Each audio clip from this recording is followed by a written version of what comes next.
Når jeg står op om morgenen, så har jeg altid lidt travlt.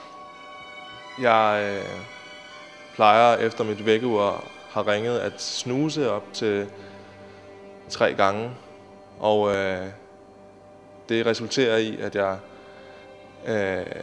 knap nok kan nå at tage et bad.